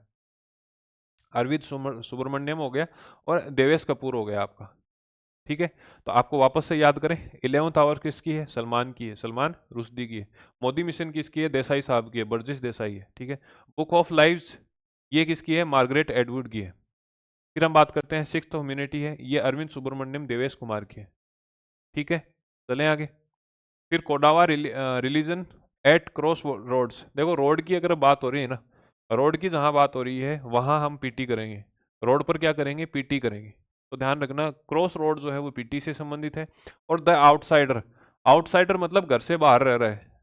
आप में से कई साथी ऐसे होंगे जो घर से बाहर रह रहे होंगे। घर पे रहने में और बाहर रहने में फर्क तो है ही। बाहर रहता है तो टाबर जो है वो समझ जाए, समझ परिस्थितिया को जाए, समय समझ जाए, लोगन समझ जाए, और धीरे धीरे वो वीर बन जाए। ठीक है, तो आपको ये ध्यान रखना है, द आउटसाइडर किससे संबंधित है? वीरदास से संबंधित है। किससे संबंधित है? वीरदास से संबंधित है। Doing the right things learning from Ratan Tata, Ratan Tata से सीखेंगे और सीखकर हम बढ़िया काम करेंगे। पर रतन टाटा जी तो अब हमारे पास थोड़ी हैं, वो तो हरि के पास हैं, वो तो भगवान के पास है। तो इससे आपको ध्यान रखना है हरीश भट्ट। क्या ध्यान रखना है? हरीश भट्ट ध्यान रखना है। Doing the right things learning from Ratan Tata, ये कहाँ से है? किसके द्वारा लिखी गई है? तो हरीश जी के द्वारा लिखी गई है। फिर the loneliness of Sonia and Sunny, ये आपको बुकर वाले में मैंने बताया था कि बुकर अवार्ड जो है उसमें मैंने पहले ही बता दिया था आपको। तो ध्यान रखना, loneliness of Sonia and Sunny जो है वो किरण देसाई जी की है। और मदर मेरी कम्स टू मी जो है अरुणधति रॉय की है। ये दोनों किताब जो है ना, ये दोनों किताब ये कहा गया है कि कोई भी आदमी जो किताबों से प्रेम करता है उसे एक बार जरूर पढ़ लेनी चाहिए। तो ये रिकमेंडेशन की गई है, करंट में इसलिए भी है क्योंकि इसका अखबार में अलग से आर्टिकल आया था। आपको ध्यान रखना, the loneliness of Sonia and Sunny, मतलब सोनिया एंड सन्नी की एकांतता, ये किसकी है? किरण देसाई की है। मेन आपका जो बुकर अवार्ड था अब की बार, और उसके अंदर ये रनिंग में थे, मतलब उस अवार्ड की दौड़ में नॉमिनेशन में ये भी शामिल थे। फिर हम बात करते हैं मदर मेरी कम्स टू मी, ये किसकी है? अरुणधति रॉय की है। काफ़ी फेमस और चर्चित लेखिका रही हैं हमेशा से। और इनके क्वेश्चन जो हैं वो कई बार पूछे हैं। बहुत सी किताबें हैं इनकी, लगभग आप ये मान लीजिए कि 1 से 1.5 महीने में इनकी 1-2 किताबें आ ही जाती हैं। आगे बात समझ में। अब हम बात कर लेते हैं कुछ सम्मेलन की। कौन कौन से सम्मेलन है? तो तीसरा अंतर्राष्ट्रीय आयुर्वेद सम्मेलन है, जो कि आपका ब्राजील में हुआ है। छोटे छोटे हैं, मतलब सिंगल लाइनर है, इनको कुछ समझाने की आवश्यकता नहीं है। तो अंतर्राष्ट्रीय आयुर्वेद सम्मेलन की बात करें तो कहाँ पर है? तो आपका ब्राजील के अंदर है। फिर हम बात करते हैं दूसरा वैश्विक विकास शिखर सम्मेलन है, ये कहाँ पर है? तो दोहा के अंदर है। हालांकि ये इंटरनेशनल वाले का पार्ट है, पर इसमें थोड़ा सा शामिल हो गया, तो आप देख लेना। तो आपका जो है वो सामाजिक विकास शिखर सम्मेलन कहाँ पर है? दोहा के अंदर है। फिर हम बात करते हैं एशिया प्रशांत आर्थिक सहयोग शिखर सम्मेलन कहाँ पर हुआ है? तो दक्षिणी कोरिया के अंदर हुआ था। ठीक है, दुबई एयर शो इंपॉर्टेंट है भैया। दुबई एयर शो जो है वो इंपॉर्टेंट है, क्यों है? क्योंकि एक तो संस्करण 19वां है। थीम क्या थी? तो थीम जो है वो the future he is here. Dubai में जो एयर शो हुआ वहाँ पर जितने भी मुख्य देश थे उनके सबके फाइटर जेट आए, उन सभी के जो जितने भी एयर से संबंधित, मतलब हवाई यात्रा से संबंधित, हवाई सेना से संबंधित जितने भी इक्विपमेंट थे वो सारों का प्रदर्शन यहाँ पर किया गया। अलग अलग कंपनियां भी आई, अलग अलग देश भी शामिल हुए, खरीदार भी शामिल हुए, विक्रेता भी शामिल हुए। और ऐसी घटना है वो आप सभी ने देखा होगा। तो ये आप फोटो देख सकते हैं, अलग अलग स्टंट किए गए लोगों ने यहाँ पर। एक तरीके से आप ये मान के चलिए कि जैसे अपन पशु मेले में नहीं जाते क्या, कुछ लोग पशु खरीदने आते हैं, कुछ लोग बेचने आते हैं। सभी अपने अपने पशु की अच्छी अच्छाइयाँ बताते रहते हैं। उसी प्रकार आपको ध्यान रखना है, दुबई एयर शो 2025 का आयोजन जो है वो दुबई वर्ल्ड सेंटर संयुक्त अरब अमीरात के अंदर हुआ था। इसमें भारत की तरफ से तेजस जो अपना फाइटर जेट है उसका प्रदर्शन किया गया। सूर्य किरण टीम का प्रदर्शन किया गया जो कि स्पेशली स्टंट करने के लिए डिजाइन की गई है, जिन्हें हम सार्क के नाम से भी जानते हैं। उन्होंने अपने स्टंट के प्रदर्शन भी किए। इसके साथ साथ ध्यान रखना, ब्रह्मोस और ALH ध्रुव आदि का प्रदर्शन यहाँ पर किया गया। कुल मिलाकर यहाँ प्रदर्शन इसलिए किया गया क्योंकि हम ये चाह रहे थे कि भैया यहाँ से हम मार्केट के अंदर दस्तक दें, इंटरनेशनल मार्केट को ये बताएं कि हमारे पास में इक्विपमेंट शानदार हैं, हमारे पास में ट्रेंड पायलट हैं, ट्रेंड हैंडलर हैं जो इक्विपमेंट को हैंडल कर सकते हैं। और इसी दौरान क्या हुआ, इसी दौरान एक दुर्घटना हुई। दुर्घटना में तेजस फाइटर जो था वो गिरा। आप सभी ने देखा होगा कि एक आकाश से गोले से गिरता हुआ आया था, और वो सारी चीजें देखी है ना आपने। उसमें आपको ध्यान रखना है, विंग कमांडर नमांस दयाल, इनकी मौत या फिर मृत्यु हो गई है, शहीद हो गए हैं एक तरीके से, सही तरीके से बोले तो इनकी शहादत हो गई है वहां पर। और ये दुखद घटना थी दोनों तरीके से। अगर हम बात करें मानवीय तरीके से तो तो शहादत हुई है, और अगर हम बात करें देश के आर्थिक रूप से तो काफी नुकसान हुआ ही है। न केवल आर्थिक रूप से, परंतु भविष्य के अंदर जब तेजस की हम डील कई जो देश हैं उनके साथ में डन कर चुके थे, तो वहां से भी इंडिया को कहीं ना कहीं बैकफुट पे खिसकना पड़ा है। ठीक है, तो ये चीजें ध्यान रखना है। यहाँ से नकारात्मक मैसेज एक गया था इस पूरे अ, आप ये मान के चलिए कि पूरे प्रोग्राम से। ठीक है, चलें आगे। फिर आपको ध्यान रखना, IITF India international trade fair, मतलब 44वां भारतीय अंतर्राष्ट्रीय व्यापार मेला। क्या इसका जिक्र कहीं हमने राजस्थान वाले करंट अफेयर में पढ़ा था क्या? पढ़ा या नहीं पढ़ा? उसमें हमने पढ़ा था कि भैया राजस्थान को इसके अंदर साझेदार स्टेट के रूप में शामिल किया गया है। ध्यान रखना, जो भारतीय अंतर्राष्ट्रीय व्यापार मेला है जिसका 44वां संस्करण नई दिल्ली के अंदर किया जा रहा है, में आपको ध्यान रखना है अपना राजस्थान है, राजस्थान को साझेदार राज्य के रूप में शामिल किया गया है। किस राज्य के रूप में? साझेदार राज्य के रूप में। अब साझेदार राज्य ऐसा तो है नहीं कि भाई अकेले को शामिल किया, इसके साथ में बिहार को किया है, इसके साथ में उत्तर प्रदेश को किया है, और महाराष्ट्र को किया है। तो साझेदार देशों की अगर बात करें तो 4 साझेदार इसमें शामिल किए गए हैं। यूपी है, बिहार है, महाराष्ट्र है, और आपका राजस्थान है। यूपी, बिहार, महाराष्ट्र और राजस्थान। आ गई बात समझ में? फोकस स्टेट की बात करें तो केवल एक फोकस स्टेट है, इसलिए इंपॉर्टेंट कर लेना। तो अगर मैं पूछूं कि भारतीय अंतर्राष्ट्रीय व्यापार मेले का आयोजन कहाँ पर किया गया है, तो नई दिल्ली में। कौन सा संस्करण है? तो संस्करण जो है वो आपका 44वां है। अगर हम बात करें साझेदार स्टेटों की या साझेदार राज्यों की, तो आपको ध्यान रखना है, एक अपना राजस्थान है सबसे पहले, यूपी है, बिहार और फिर महाराष्ट्र है। अगर फोकस स्टेट की बात करें तो फोकस स्टेट जो है हमने किसको रखा है? झारखंड को रखा है। किसको रखा है भैया? झारखंड को रखा है। ठीक है। मेले में कुल 12 देशों ने भाग लिया है, जिसमें से प्रमुख की बात करें तो चीन हो गया, आपका UAE हो गया, दक्षिणी कोरिया है, ईरान है, और मिस्र है, थाईलैंड है। इस प्रकार जो है वो प्रमुख 12 देश इसमें शामिल होंगे। नवंबर में हो गया ये। थीम की बात करें तो थीम ध्यान रखना है, एक भारत श्रेष्ठ भारत। थीम कौन सी है? एक भारत है और श्रेष्ठ भारत है। भारत जैसा कोई दूसरा देश हो ही नहीं सकता, ये कहा गया थीम में, और एक्चुअल बात भी यही है, नहीं हो सकता। चाहे आप आज़ादी के मामले में देख लो, बहस के मामले में देख लो, सारी चीज़ें हैं। हो सकता है कमियां होंगी कुछ, उनकी शिकायतें भी लाजमी है, उनके बारे में सुझाव देना भी लाजमी है, पर जो सही चीज़ है, जो बढ़िया चीज़ है, उसकी तारीफ भी करनी आवश्यक है। ठीक है, ये चीज़ें समझ में आई। यहाँ से क्वेश्चन पूछा जाए तो आपका गलत नहीं होना चाहिए। 44वां संस्करण है, आयोजन दिल्ली के अंदर हुआ है, एक भारत श्रेष्ठ भारत थीम थी। साझेदार आपके स्टेट की बात करें तो राजस्थान है, राजस्थान के साथ में यूपी है, बिहार है, और आपका महाराष्ट्र है। फोकस स्टेट की बात करें तो झारखंड है। चलें आगे। विश्व स्वास्थ्य संगठन मतलब WHO, वैश्विक पारंपरिक चिकित्सा शिखर का सम्मेलन जो है वो नई दिल्ली के यहाँ आयोजित किया गया था, याद रख लेना डायरेक्ट। फिर हम बात करें 30वां CII साझेदार शिखर सम्मेलन। देखो ये CII जो है वो इंडस्ट्रियल मतलब उद्योग से संबंधित एक संघ है, एक मंच है, और ये अलग अलग समय पर अलग अलग प्रोग्राम्स करवाता है, अलग अलग आपके पुरस्कार वगैरह भी वितरण करता है। तो ध्यान रखना, इसका जो आयोजन है वो आंध्र प्रदेश सरकार की सहायता से केंद्रीय वाणिज्य उद्योग मंत्री ने इसका उद्घाटन किया था, विशाखापट्टनम आंध्र प्रदेश में किया है, और आंध्र प्रदेश और केंद्र सरकार के सहयोग से इसका आयोजन किया गया है। कहाँ पर किया है? तो आपको ध्यान रखना है, विशाखापट्टनम में किया है, आंध्र प्रदेश के अंदर। और क्या ध्यान रखना है, इसके अंदर दो नई पहलों का जो है वो उद्घाटन किया गया है, जिसमें से भारत की पहली ड्रोन सिटी है वो आपको ध्यान रखना है कुर्नूल के अंदर। कुर्नूल एक जगह है आपके आंध्र प्रदेश के अंदर, तो वहां पर इसका इनोग्रेशन किया है। फिर हम बात करें श्री हरिकोट के निकट स्पेस सिटी है, इसका इनोग्रेशन यहाँ पर किया गया है। तो आपसे पूछे कि 30वां CII साझेदार शिखर सम्मेलन का आयोजन कहाँ पर हुआ, तो विशाखापट्टनम के अंदर हुआ है।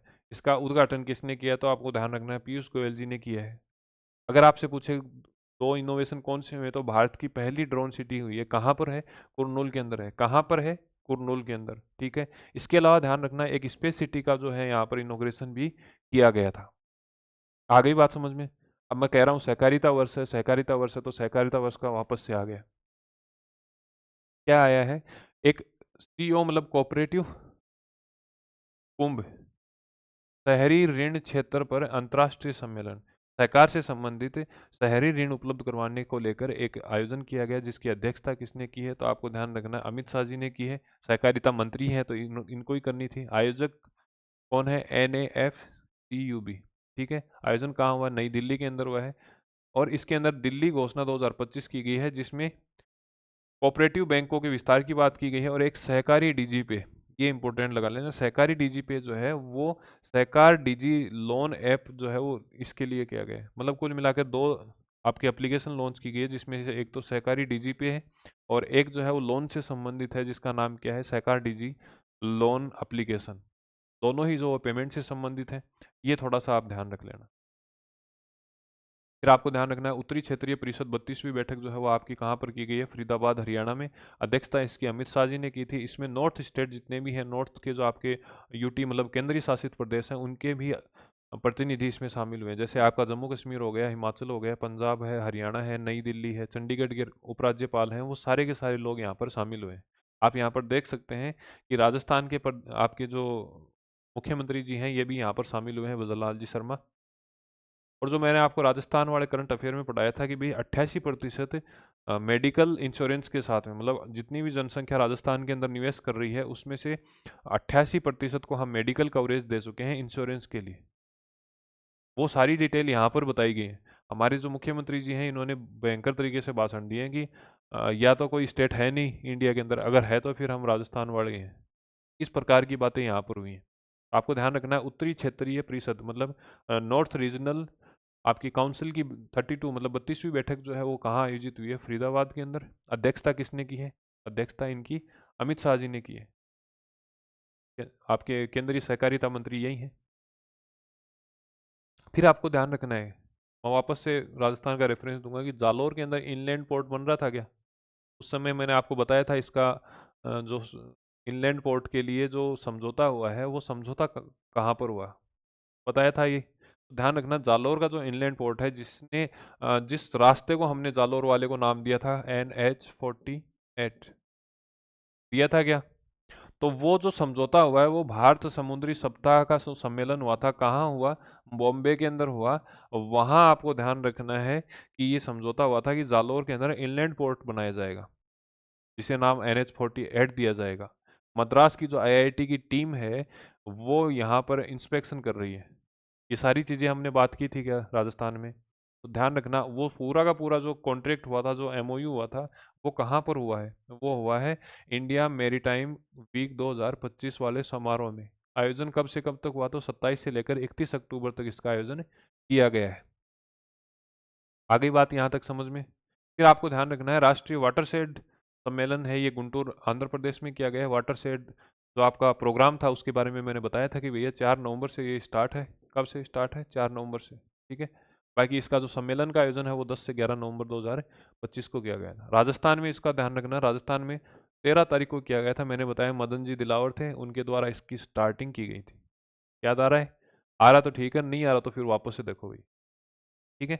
एक है जनजातीय व्यापार मेला, इसका आयोजन यशोभूमि कन्वेंशन द्वारका नई दिल्ली में किया गया है। आयोजक जनजातीय मंत्रालय है। आपको ये ध्यान रखना है कि बिरसा मुंडा जी की जो है वो 150वीं जयंती थी। आयोजन का ध्यान रख लेना केवल कि जनजातीय व्यापार सम्मेलन का आयोजन कहाँ पर हुआ है, तो नवंबर के अंदर आपका यशोभूमि वाड़े में हुआ, द्वारका दिल्ली के अंदर। इसमें आपको ध्यान रखना है दो चीज़ों का, एक तो निवेश मंच डिक्लेयर किया गया है जहाँ 100 से अधिक स्टार्टअपों को, जो जनजातीय क्षेत्र के स्टार्टअप हैं उनको लिस्टेड किया जाएगा। एक यहाँ पर आपको बताया गया है ज्ञान लैब के बारे में, GYAN। क्या आप में से किसी ने विकसित भारत या विकसित राजस्थान वाला जो डॉक्यूमेंट है वो पढ़ा है क्या? विकसित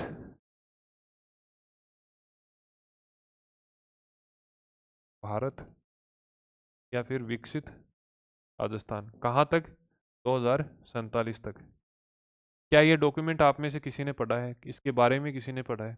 वहाँ आप देखोगे कि वहाँ पर जो 4 स्तंभ बताए गए हैं, इन डॉक्यूमेंट के 4 स्तंभ बताए गए हैं, उनकी भी जो शॉर्ट फॉर्म बनती है वो ज्ञान बनती है। क्या क्या बनती है? एक तो गरीब, वाई को युवा, ए को अन्नदाता मतलब किसान,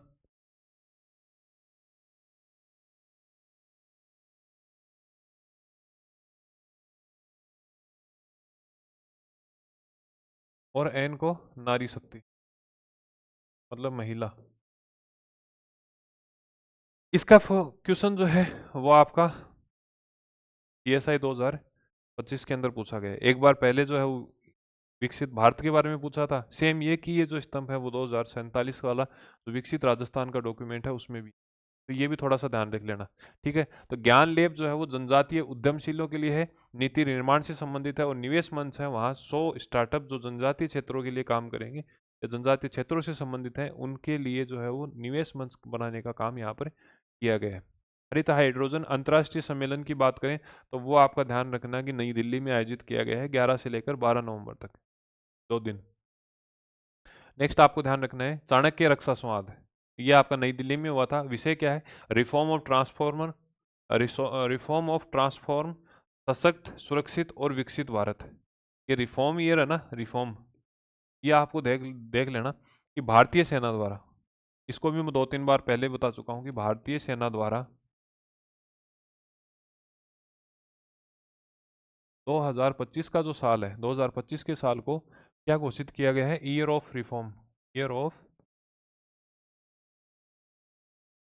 रिफॉर्म, ईयर ऑफ रिफॉर्म घोषित किया गया है, मतलब सुधारों का वर्ष घोषित किया है। इसके बारे में क्वेश्चन आरपीएससी, यूपीएससी और अधीनस्थ बोर्ड तीनों ही पूछ चुके हैं। ये क्वेश्चन मैं तो बार बार बता रहा हूँ भैया, एनालिसिस कर लो, पता चलेगा आपको, देखते देखते यूँ पता चल जाएगा। रिफॉर्म का नाम आया है, भारतीय सेना से संबंधित है, तो फिर वहीं से उद्घाटन इसका किसने किया है? तो उद्घाटन हमारे महामहिम राष्ट्रपति महोदया ने किया है। फिर आगे आपको देखना है विश्व आपदा प्रबंधन सम्मेलन जो है वो ये आपका देहरादून के अंदर हुआ था। थीम क्या है? The 5 ease of disaster resilience. ठीक है, तो देहरादून में इसका आयोजन हुआ है, ये आप डायरेक्ट देख लो। फिर इसमें कुछ समझाने लायक नहीं है, आपको याद ही रखने पड़ेंगे। वन लाइनर है कि भाई बैंकिंग से संबंधित जो भी कॉन्क्लेव है उसका कहाँ पर हुआ है? मुंबई में। कौन सा संस्करण है? 12वां है। भारत और फ्रांस से संबंधित 2 आयोजन इस बार हुए हैं नवंबर में, जिसमें से एक तो पूर्वोत्तर निवेश के लिए है। तो अगर पूर्वोत्तर है तो पूर्वोत्तर में ही होगा। कहाँ होगा? गुवाहाटी आसाम के अंदर। कहाँ होगा? गुवाहाटी आसाम के अंदर। और बात हो रही है भारत फ्रांस एआई नीति की। एआई से संबंधित मैंने बताया कि भारत सरकार ज़्यादा से ज़्यादा काम कर रही है। इसका आयोजन कहाँ किया गया है? तो आपका आईआईएससी बेंगलोर के अंदर इसका आयोजन किया गया है। तो फ्रांस से संबंधित 2 आयोजन थे, जिसमें से एक तो आपका गुवाहाटी में पूर्वोत्तर इन्वेस्टमेंट से संबंधित है, और एक जो है वो फ्रांस और भारत का एआई से संबंधित सम्मेलन है, तो वो आपका हुआ है बेंगलोर के अंदर। ठीक है, और अखिल भारतीय महानिदेशक और महानिरीक्षक मतलब डीजीपी और आईजीपी का सम्मेलन 60वीं जो है वो रायपुर छत्तीसगढ़ में हुआ है। सुजलम भारत के लिए विजन शिखर सम्मेलन न्यू दिल्ली के अंदर हुआ है, और कमांडर्स कॉन्फ्रेंस पश्चिमी वायु कमान जो है वो नई दिल्ली के अंदर आयोजित कराई गई है। इसके बारे में हमने राजस्थान में भी पढ़ा है। 18वां अर्बन मोबिलिटी इंडिया सम्मेलन और प्रदर्शनी गुरुग्राम हरियाणा में हुई। कहाँ हुई है? गुरुग्राम हरियाणा में हुई। क्या हमने पढ़ा था क्या कि बिना मोटर के संचालन में परिवहन प्रणाली जो है उसके लिए उदयपुर को मिला है? उदयपुर को ये जो है वो मिला है कि भैया यहाँ पर या तो पैदल चल रहे हैं लोग या फिर साइकिल के माध्यम से चल रहे हैं। साइकिल के लिए अलग से ट्रैक बने हुए हैं, पैदल लोगों के लिए फुटपाथ बने हुए हैं।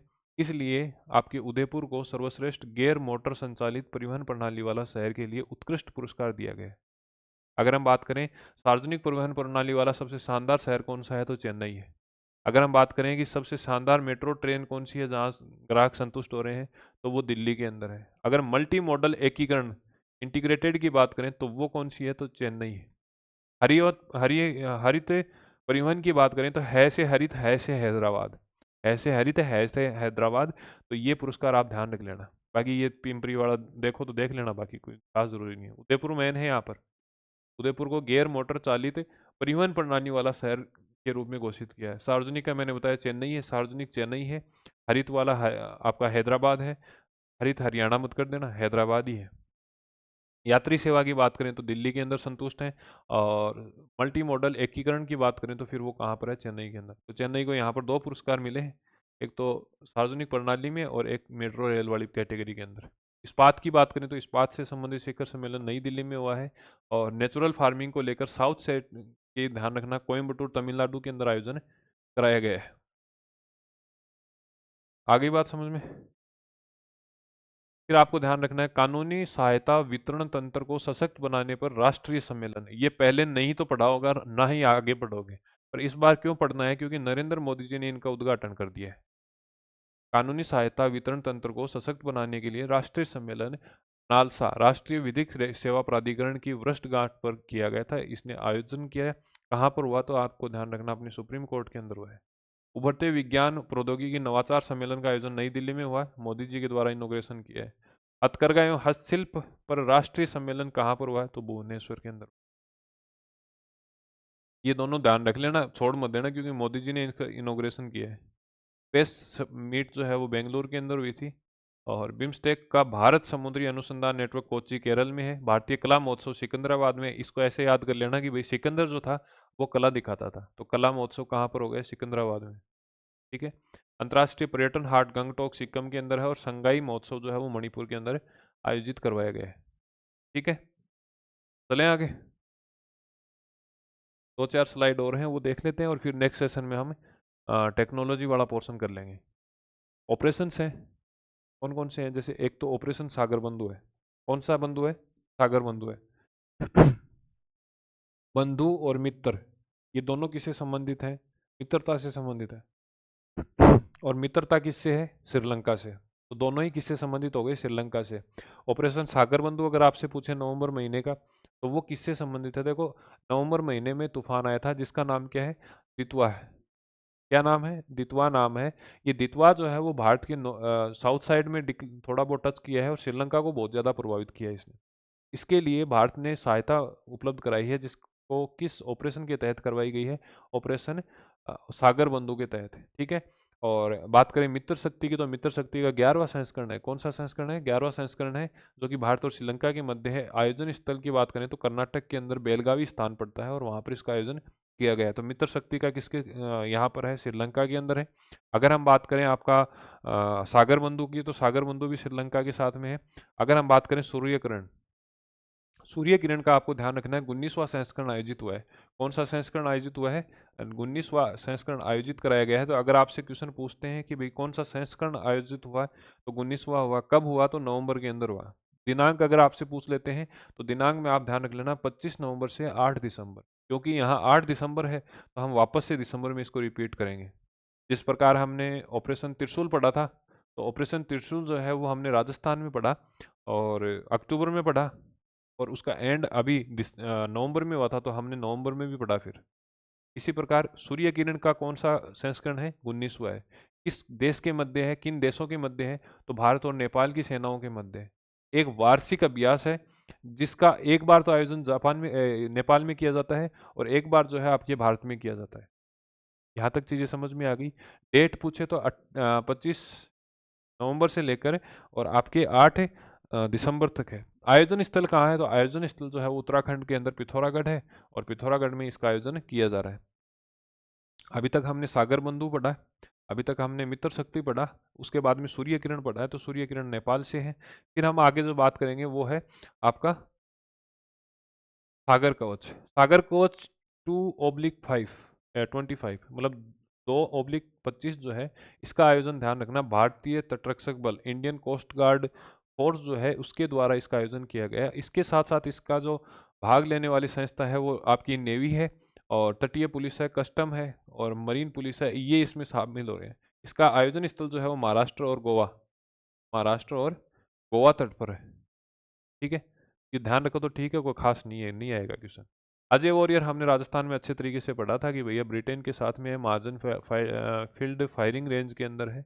वो सारी चीज़ें हम वहाँ पर पढ़ चुके हैं। सिख रेजिमेंट ने यहाँ पर भाग लिया था, तो डिटेल में हम यहाँ पर पढ़ चुके हैं चीज़ें। फिर आपको ध्यान रखना है गरुड़ शक्ति। गरुड़ 8वां संस्करण है। गरुड़ किसके साथ है? फ्रांस के साथ है। किसके साथ है?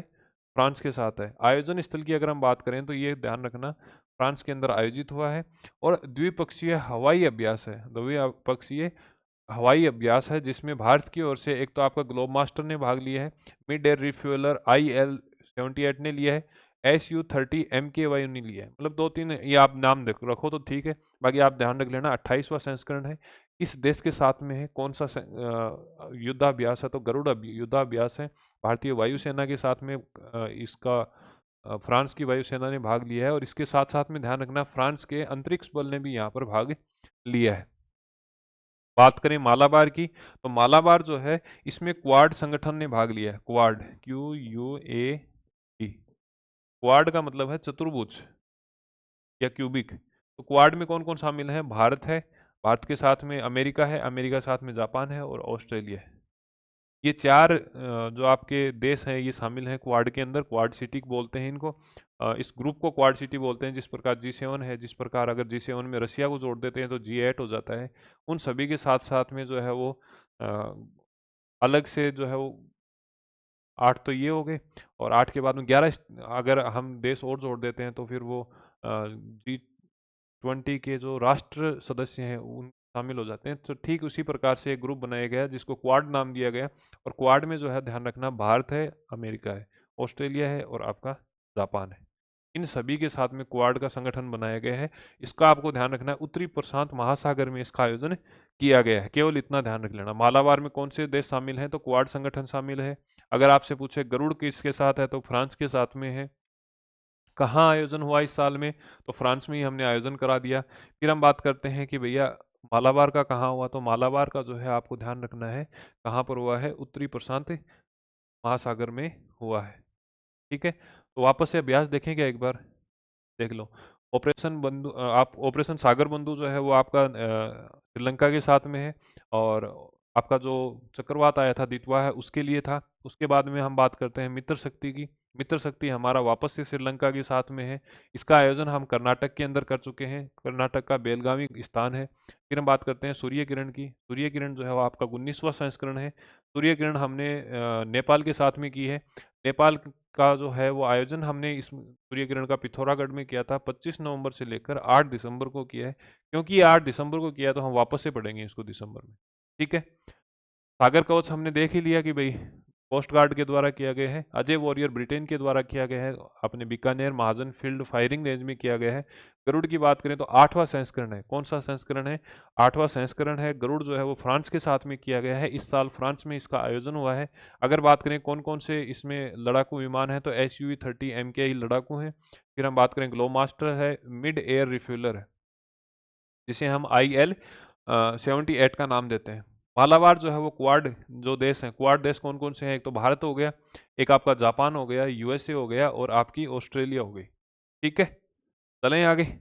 आज की क्लास का लास्ट सेशन हम देख लेते हैं यहाँ पर। हमारा शौचालय हमारा भविष्य अभियान पिछली बार भी चलाया था, इस बार भी चलाया है, प्रत्येक बार चलाते हैं। इसका मुख्य उद्देश्य क्या है कि स्वच्छ भारत मिशन को हम क्या करें? बढ़ावा दें और इसी के तहत जो है वो स्वच्छ शौचालय का निर्माण करें। उनको निर्माण ही नहीं करना है, उनको यूज करना है और वेल कंडीशन के अंदर यूज करना है। मतलब अच्छी कंडीशन में उनको रखना है और लगातार उसका उपयोग करना है। इसके लिए हम हमारा शौचालय हमारा अभियान हर वर्ष चलाते हैं। ठीक है, इस साल की अगर बात करें तो इस साल में आपको जो टेन्योर है, इस साल का जो टेन्योर है वो 19 नवंबर से लेकर 10 दिसंबर तक संचालित किया जाएगा। अब 19 नवंबर का क्या है? 19 नवंबर को जो है वो विश्व शौचालय दिवस है। विश्व शौचालय दिवस कब है? 19 नवंबर को है। फिर हम बात करें 10 दिसंबर। 10 दिसंबर को क्या है? तो 10 दिसंबर को मानवाधिकार है दिवस है। 10 दिसंबर को क्या है? विश्व मानवाधिकार दिवस मनाया जाता है। ठीक है, उद्देश्य क्या है? तो उद्देश्य मैंने बता दी, वे सामुदायिक स्वच्छता परिसर, व्यक्तिगत घरेलू शौचालय की कार्य क्षमता को बढ़ाना और इनको साफ रखना है। यहाँ तक मेरे को एक बात बताओ, चीज़ें आपके समझ में आई है या नहीं आई? आप कहो तो 5 मिनट में एक रिवीजन कर दें क्या? है, कर दे? अभ्यास वाला हमने देख ही लिया।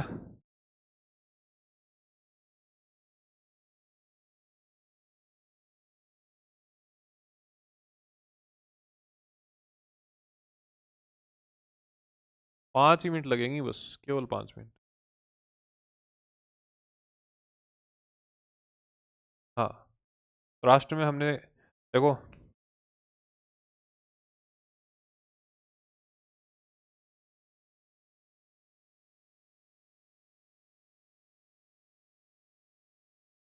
ये रहा।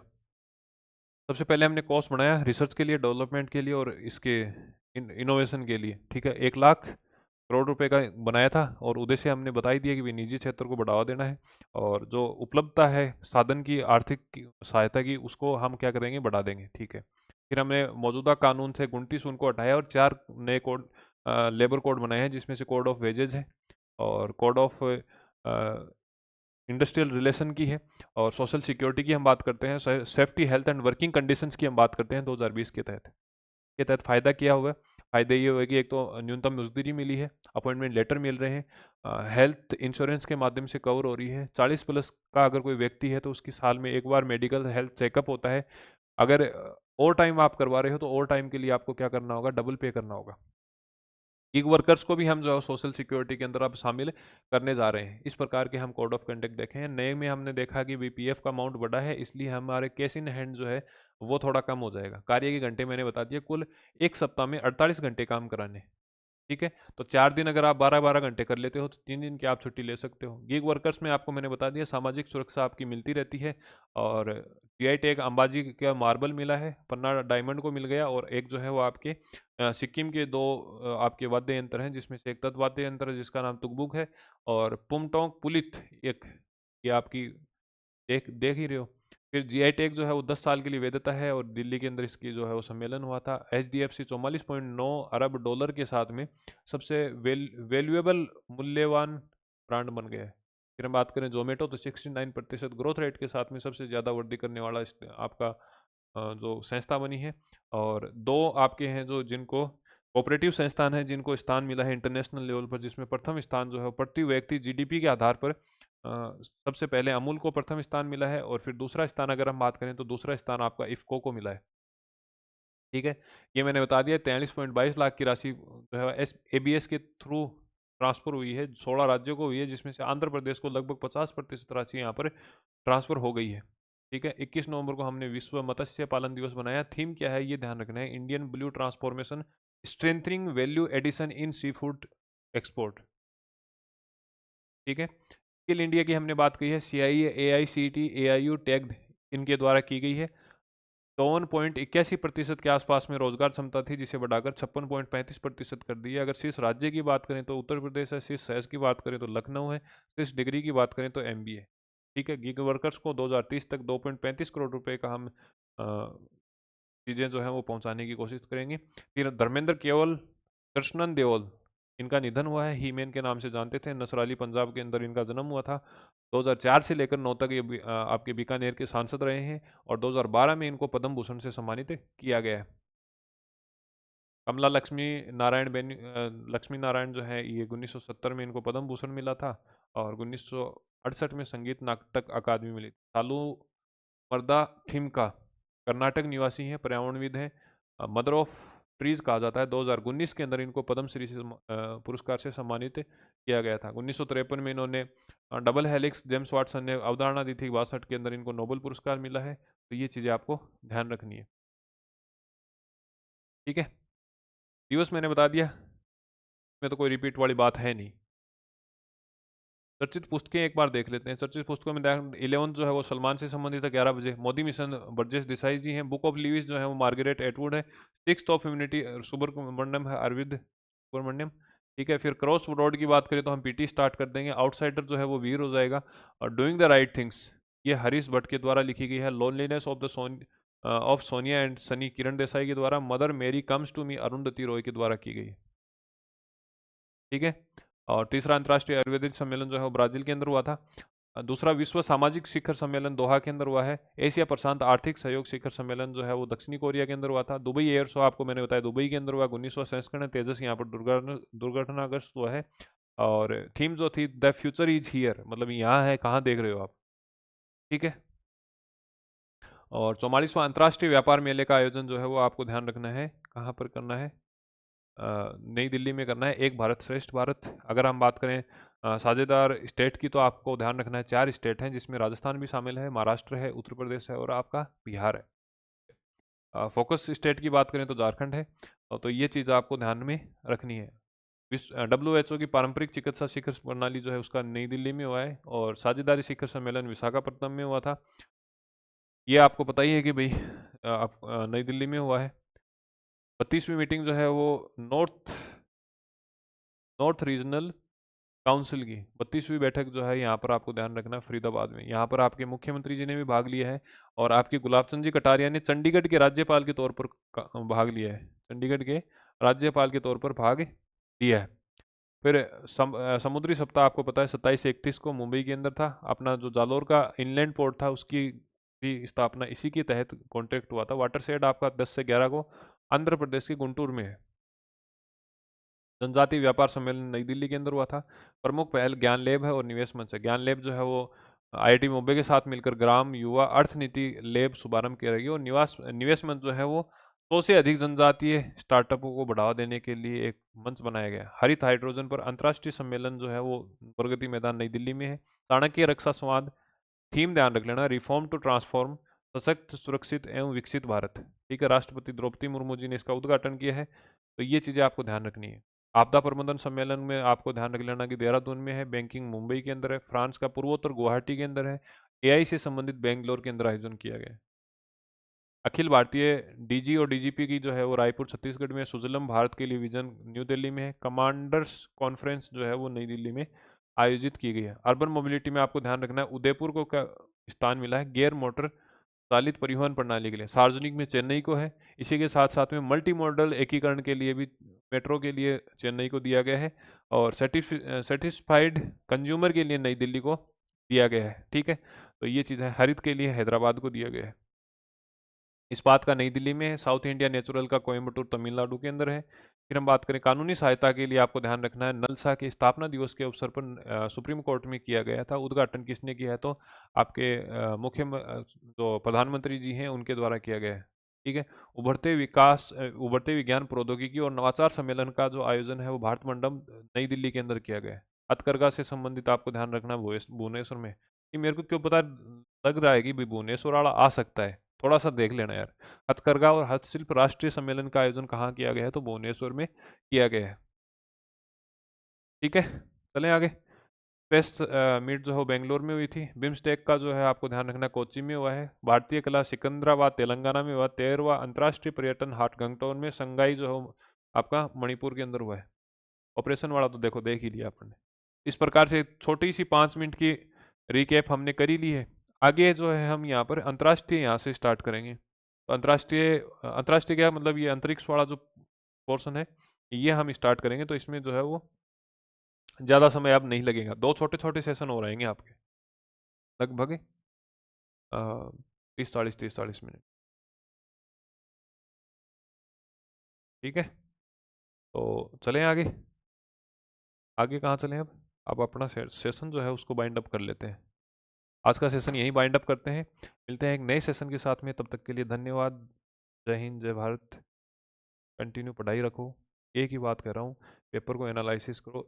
अगर आप इस पूरी प्रोसेस में अगर आप चाहते हो कि भैया हम बहुत बेहतरीन तरीके से प्रदर्शन करें, तो इसके लिए आपको एक ही प्रयास करना होगा, और वो प्रयास एकमात्र ये है कि आप अपने स्तर पर, खुद के स्तर पर, स्पेशली 2025 के अंदर जो पेपर हुए हैं, जो RPSC के हैं, जो अधीनस्थ बोर्ड के हैं, पेपर्स को एक बार एनालिसिस करो। हालांकि अधीनस्थ बोर्ड अब जाके थोड़ा सा पेपर सुधार रहा है, पेपर का स्तर सुधार रहा है, पर RPSC वाले पेपर तो एटलीस्ट आपको देखने ही चाहिए। समय है अभी, अब आपके एग्जाम में इतना कुछ कर सकते हो आप। अगर आप दिन के 2 पेपर भी देखना क्या है मतलब, आपको देखो आपके सिलेबस में वो चीज़ें कवर करते हो।